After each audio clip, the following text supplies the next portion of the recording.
ഫലസ്തീന് UN-ൽ പൂർണ്ണാംഗത്വം നൽകുന്നതിന് വേണ്ടി കൊണ്ടുവന്ന പ്രമേയത്തെ വീറ്റോ ചെയ്ത് US.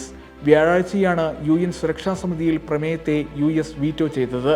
193 അംഗ UN-ന്റെ ജനറൽ അസംബ്ലിയിൽ അവതരിപ്പിക്കുന്നതിന് മുന്നോടിയായാണ് പ്രമേയം സുരക്ഷാ സമിതിയിലെത്തിയത്. UN-ന്റെ 194 അംഗമായി ഫലസ്തീനെ അംഗീകരിക്കണമെന്നായിരുന്നു പ്രമേയത്തിൽ പറഞ്ഞിരുന്നത്.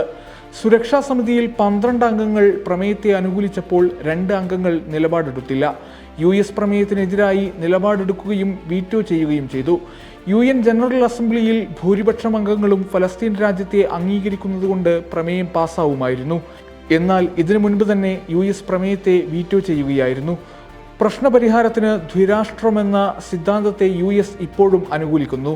UN-ലെ വോട്ട് ഫലസ്തീൻ രാഷ്ട്രത്തിന് എതിരല്ല. എന്നാൽ ഇരു കക്ഷികളും തമ്മിൽ ചർച്ചകളിലൂടെ പ്രശ്നം പരിഹരിക്കണമെന്നാണ് US നിലപാടെന്ന് UN-ലെ US deputy ambassador Robert Wood പറഞ്ഞു. UN-ലെ ഫലസ്തീനിയൻ അംബാസിഡർ റിയാദ് മൻസൂർ വികാരഭരിതനായാണ് വോട്ടെടുപ്പിന് ശേഷം പ്രതികരിച്ചത്.